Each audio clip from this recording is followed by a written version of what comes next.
चला मित्रांनो, तुम्हाला सांगतो आजच्या व्हिडिओमध्ये रेशीमचं जे कोचचं मार्केट आहे, हे मार्केट कसं आहे.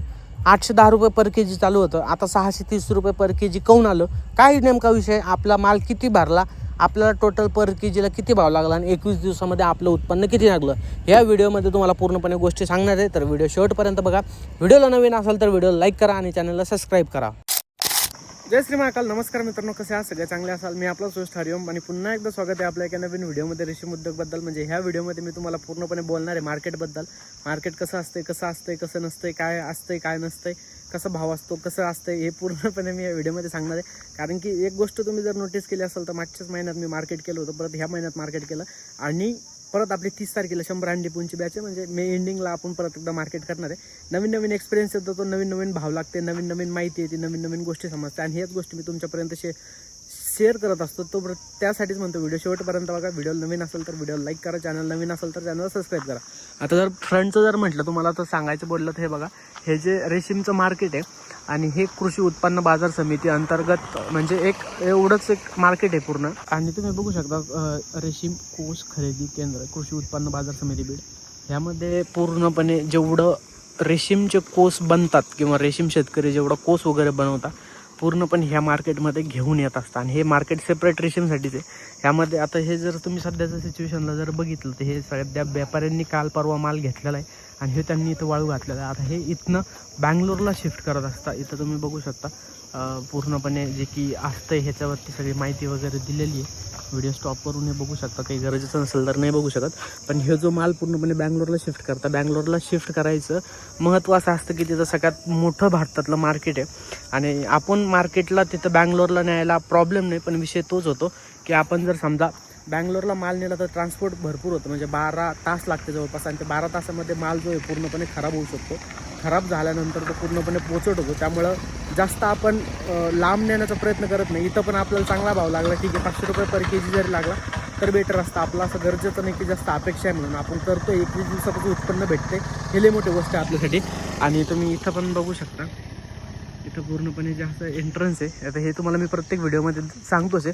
आता मी तुम्हाला आत गेल्यानंतर सांगतो काही इन्स्ट्रक्शन वगैरे त्याचे कसे पूर्णपणे ते कसे आपण त्याचे पाळले पाहिजे, कसे नियम आहेत पूर्णपणे, हे तुम्हाला मी थोडक्यात तिथे गेल्यावर सांगतो. आता समोर म्हणजे हळूहळू सांगतोयच आहे. आणि आता मी तुम्हाला एक सांगितलं होतं की आपलं जवळपास जे की मागच्या 2 दिवसामध्ये 4,25,00,000 जे खरेदी झाली होती इथं जवळपास ह्या सिच्युएशनला म्हणजे 500 शेतकरी होतात. 500 शेतकऱ्यांना 4,25,00,000 रुपयाचा फायदा तिथं झाला होता. आता त्यामध्ये जर तुम्हाला दाखवायचं म्हटलं तर हे बघा, हे एक शेड आहे आणि हे एक शेड आहे आणि हे एक शेड आहे. तर असे जे पूर्णपणे जे 3 शेड आहेत ना, हे 3 शेड पूर्णपणे भरले होते शेतकऱ्यांनी. म्हणजे 2 दिवसात एवढी मोठी खरेदी झाली होती. कारण की तुम्ही कोस वगैरे बघू शकता. आता हेच काही नाही, हे सध्या व्यापाऱ्यांनी वगैरे घेतलेलं आहे आणि सध्या इथं वाळू घातलेलं आहे. हे त्यांच्यानुसार ते पूर्णपणे त्याला ॲडजस्ट करत असतात, त्यांच्या पूर्णपणे याचा धागा वगैरे काढत असतात. पण जो शेतकरी वगैरे घेऊन येतात ते त्यांनी सध्या इथं ठेवलेलं आहे. मी तुम्हाला तिथे गेल्यावर दाखवतो. आता जेव्हा आपण कोस मार्केटला घेऊन येतो ना, सकाळी सगळ्या गोण्यातून काढल्यानंतर जेवढा आपला खराब दिसतोय ना, म्हणजे तुम्ही बघू शकता हे असे डागीडुगी ना, हे पण आपण काढून घेतो. बरं, डागी असेल, डबल असेल, पोचट असेल, जेवढा आपल्याला लागतोय ना ह्या गोणीत आपण पूर्णपणे टाकून देतो. कारण की ती गोणी आपली खराब आहे. खराब म्हणजे पोचट झालं, डागीडुगी झालं, याच्यामध्ये पूर्णपणे आपण टाकत असतो. जेवढा आपल्याला दिसतोय ना तेवढा आपण पूर्णपणे जो की कोस बाहेर काढून घेतो, जेणेकरून व्यापारी माल बघायला आल्यानंतर त्यांना खराब नाही दिसला पाहिजे, त्यांना पोचट नाही लागलं पाहिजे. कारण की जर पोचटाने जर त्यांना खराब दिसलं तर आपल्याला मार्केटला भाव जो की कमी लागू शकतो. त्याच्यामुळे आपला जेवढा प्रयत्न असतो ना तेवढा आपण पूर्णपणे गोणीतून खाली टाकताना जेवढं साफ होईल ना तेवढं आपण त्याला साफ करत असतो. म्हणजे आपल्या नजरेत आला. आता हे बघा, हे डबल आहे. बरं, म्हणजे हे डबल पण आपण काढून टाकतो. कारण की मार्केटच्या व्यापाऱ्यांना जो माल लागत असतो हे मीडियम लागतो, डबल आणि पोचट आणि डागीडुगी लागत नाही. त्याच्यामुळे आपण जेवढं तेवढं पूर्णपणे काढून घेत असतो.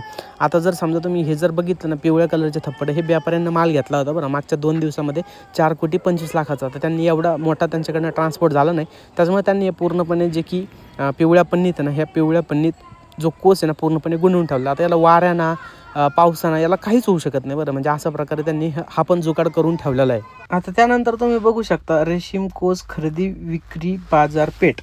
आता खरेदी विक्री म्हणजे काय माहिती आहे का, जो शेतकरी असतो ना तो विक्री करत असतो, म्हणजे तो व्यापाऱ्यांना माल विक्री करतो. खरेदी म्हणजे जे व्यापारी असतात ना ते माल शेतकऱ्यांकडनं खरेदी करतात.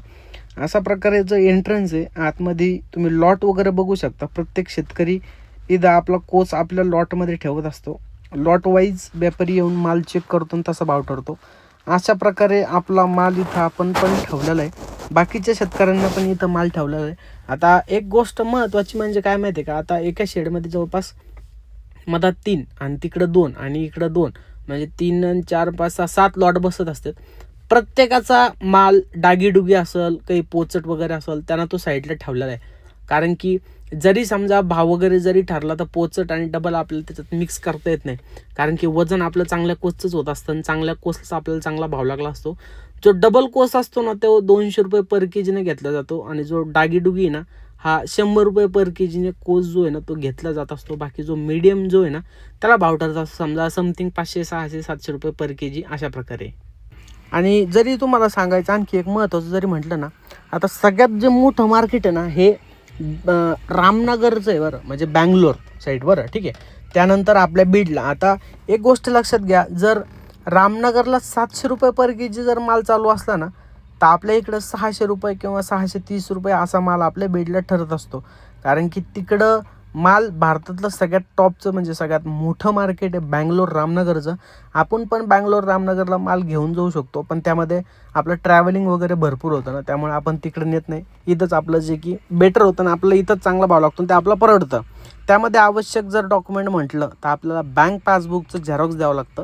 कारण की जो आपला माल वगैरे ठरतो, जी आपली पावती वगैरे निघते ना, त्यानुसार ते जे बँक अकाउंट तिथं सबमिट केल्यानंतर तिथं ते आपलं पूर्णपणे हे जे पैसे आहेत ना एक 4 ते 5 दिवसामध्ये आपल्याला ते आपल्या अकाउंटला येऊन जात असते. त्यामुळं झेरॉक्स असणं कंपल्सरी. आणि आपल्या मालापाशीच आपण जो की बसलेलो एकदम निवांत, कारण की आणखीही भाव ठरलेला नाही आहे. 12 वाजता टाईम असतो की आपल्या कोचचा आपल्याला भाव ठरल म्हणून व्यापाऱ्यांनी बरं. त्यामध्ये आता जो कोस आहे ना हा कोस एक विचार करा तुम्ही, पहिल्या दिवशी आळी आणली ती गव्हाच्या दाण्यासारखी तिची साईज असते. त्यानंतर 16 दिवसानंतर ते पाला खाऊन कोस तयार करतात. कोस तयार केल्यानंतर कोस झाल्यानंतर 6 दिवसानंतर त्यामध्ये आळीचं रूपांतर अशा प्रकारे होतं आणि याला पिपा म्हणत असतं बरं. आता ही जिवंत आहे, जिवंत आहे, पण एक सांगायचं बोललं तर आळीचं रूपांतर पूर्णपणे 21 दिवसानंतर अशा प्रकारे होत असतं. म्हणजे एकदम छोटी आळी बनती कोस तयार करेपर्यंत आणि मग तिचं रूपांतर असं पिपामध्ये होत असतं. मार्केटवाले त्याला यूज असं करतात की हे जो कोस आहे ना ह्यो कोस पूर्णपणे गरम पाण्यामध्ये टाकता आणि जो धागा आहे ना ह्यो धागा पूर्णपणे त्यातनं काढून घेत असता. ह्यो जो पिपा आहे हा आतमध्ये मरतो. मेल्यानंतर त्याचा डाग वगैरे कोणत्या गोष्टीला लागत नाही. तो जो कोस आहे ना हे पूर्ण प्रकारे पांढरा निघत असतो. आता हे आपल्या हातात नसतं की ते पिपाला मारायचं का जिवंत ठेवायचं. आपल्या हातात फक्त एवढंच असतं ते पिपाला जिवंत ठेवायचं. बाकी सगळं डिपेंड असतं की जे की मार्केटवाल्यांकडं. म्हणजे आपला हात यामध्ये काहीच नाही. तुम्ही असं नका समजू की आपल्याकडनं जास्त पाप होतं आहे, आपण आळ्यांचा जीव घेतो आहे, तसं बिलकुल नाही आहे. जे काही असतं ते व्यापाऱ्यांचं असतं. आपल्या हातात फक्त त्यांना पाला खाऊ घालणं. पाला खाल्ल्यानंतर त्यानंतर तुम्ही बघू शकता अशा प्रकारे व्यापारी आपल्या गंजाच्या साईडने येत असतात आणि भाव लागत असतो. आता भाव लागणं ह्या आपल्या कोसवरती डिपेंड असतं बरं. कोसवरती डिपेंड म्हणजे त्यांनी जर जास्त फिल्डिंग खाल्लं असलं. आता तुम्हाला सांगतो, आपल्या सोबतचीच बॅच होती, त्यांच्या 13 फिल्डिंगवरती चंद्रिका पडल्या होत्या आणि आपल्या 14 फिल्डिंगवरती चंद्रिका पडल्या होत्या. ज्यांचं 13 फिल्डिंगवरती चंद्रिका पडल्या ना त्यांना 580 रुपये भाव लागला आणि आपल्या 14 फिल्डिंगवर चंद्रिका पडल्या होत्या आपला 610 रुपये भाव लागला होता पर के जीला. टॉपचा 630 रुपये होता. म्हणजे 600च्या समोर तुरळक शेतकरी होते आणि त्यात तुमचा हार्या होता. ठीक आहे. भाव असं व्यापारी पूर्णपणे जो माल हातात घेत असता, माल हातात घेतल्यानंतर ते चेक करता माल नेमका कसा आहे काय. त्यामुळे आपण डागीडुगी जेवढे ना तेवढं बाहेर काढत असतो आणि मग त्यानंतर भाव आपला पूर्णपणे ठरतो एक फायनल. 555 रुपये टाका.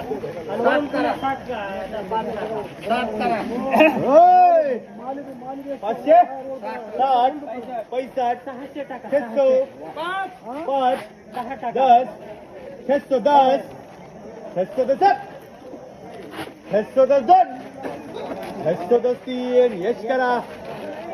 अशा प्रकारे भाव ठरला ना आपला फायनल. तर आपण काय करतो, जेवढा कोस आहे ना व्यापारी जे आहे ना ते पूर्णपणे आपल्याला गोण्यात येत असतं त्यांच्याकडनं गोण्यात आल्यानंतर आपण तो कोस पूर्णपणे गोण्यात भरायचा आणि मग ते तिकडं काशी करू. काशी म्हणजे ते तिकडे यूज करत असतात. तर गोण्यात भरल्यानंतर आपला वजन काटा होत असतो. गोण्या आपल्या किती भरत्या काय, आता तुम्हाला सांगितलं मी 610 रुपये पर के जी आपल्याला भाव लागला. ठीक आहे. टॉपचा 630 होता. गोण्यात आपण पूर्णपणे जर कोस भरला ना, प्रत्येक शेतकऱ्यांचं तसं असतं बरं.